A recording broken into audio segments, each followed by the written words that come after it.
অসময়ে পেঁয়াজ নিশ্চয় দেখে অবাক হচ্ছেন। আজকে হলো নভেম্বর মাসের 7 তারিখ, আর এই সময় মাঠে কৃষকের ক্ষেতে পেঁয়াজ। হ্যাঁ, এটা হচ্ছে গ্রীষ্মকালীন পেঁয়াজ।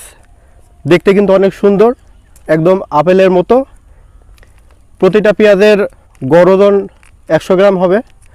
10টা পেঁয়াজেই কিন্তু আপনার 1 কেজি হয়ে যাচ্ছে।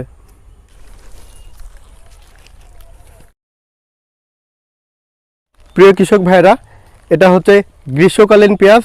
আমরা সাধারণত শীতকালে যে পেঁয়াজটা করে থাকি এটি কিন্তু সেই পেঁয়াজ নয়। এটা হচ্ছে মূলত গ্রীষ্মকালেই এই পেঁয়াজটা করা হয়। এই গ্রীষ্মকালীন যে পেঁয়াজ আমার হাতে দেখছেন, বিঘা প্রতি আপনার 150 মণ পর্যন্ত এর ফলন হবে। তাহলে কিন্তু এটার 6000 কেজি হচ্ছে। আর এই পেঁয়াজটা যদি আমরা এই সময় বাজারে 40 টাকা কেজি বিক্রি করতে পারি, তাহলে কিন্তু আপনার 2,40,000 টাকার পেঁয়াজ বিক্রি হচ্ছে। পেঁয়াজের খরচ বাবদ আমরা মোটামুটি 25 থেকে 30,000 টাকা খরচ হয়। সেক্ষেত্রে আমরা যে পেঁয়াজটা বিক্রি করলাম 2,40,000, সেখান থেকে আমরা পেঁয়াজের যে খরচ সেখান থেকে আমরা 30,000 মাইনাস করলাম। 30,000 টাকাও যদি আমরা মাইনাস করি, তাহলে কিন্তু সেখানে আমাদের লাভ থাকছে 2,10,000 টাকা। হ্যাঁ, এটাই সত্য। আমরা যদি গ্রীষ্মকালীন পেঁয়াজটা করি, তাহলে কিন্তু আমাদের 1 বিঘা জমি থেকে 2 লক্ষ টাকা লাভ করা সম্ভব, শুধুমাত্র এই পেঁয়াজটি করে, যেটা কিন্তু অন্য কোনো ফসলে সম্ভব নয়। দর্শক, আমি এই মুহূর্তে আছি রাজশাহী জেলার বাগমারা উপজেলার হাসনিপুর ব্লকে। উপজেলা কৃষি অফিসের মাধ্যমে প্রণোদনার আওতায় কিছু পেঁয়াজ চাষিকে তাদের গ্রীষ্মকালীন পেঁয়াজ করার জন্য দেওয়া হয়েছিল। আমরা কিন্তু আজকে সেই একটি প্লটে এসেছি গ্রীষ্মকালীন পেঁয়াজ দেখার জন্য, এবং এখানে আমাদের যে কৃষক ভাই গ্রীষ্মকালীন পেঁয়াজ চাষ করছে, এখন আমরা তার সঙ্গে কথা বলবো।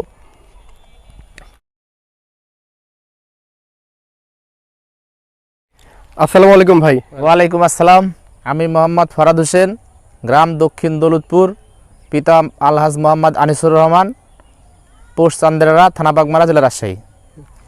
আপনার হাতে আমার হাতে যে পেঁয়াজটি আছে এটি হচ্ছে গ্রীষ্মকালীন পেঁয়াজ। জি। এই পেঁয়াজ কি আপনি এর আগে কখনো করেছেন? না, আমি এর আগে কখনো করি নাই। আমি করেছি, আমার মামাতো ভাই উনি করেছিল।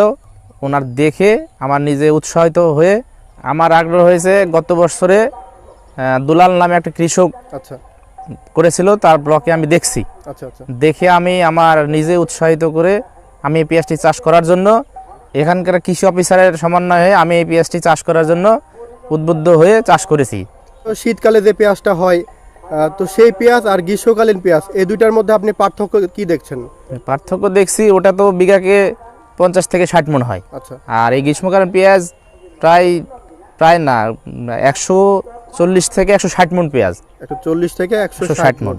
আর এটা কিন্তু পুরোটাই অসময়ে আসে, অসময় পেঁয়াজি, যার কারণে কিন্তু দামটাও বেশি পাওয়া যাবে। হ্যাঁ, দাম তো বেশি পাওয়া যাবেই। আচ্ছা আচ্ছা, আমরা তো প্রথম থেকে বলে আসছি যে এটা হতো অসময়ের পেঁয়াজ, অর্থাৎ যখন অনেক বৃষ্টি হয়, আকাশে মেঘ থাকে, তখন কিন্তু এই পেঁয়াজটা করতে হয়। তো সেই সময় কিন্তু আসলে মাঠে যে কোনো আবাদ করাই কঠিন। তো আপনি সেই সময় যে পেঁয়াজটি করলেন, সেজন্য আপনি কি কোনো বাধার সম্মুখীন হয়েছিলেন প্রাকৃতিকভাবে? হ্যাঁ, বাধার সম্মুখীন হয়েছিলাম।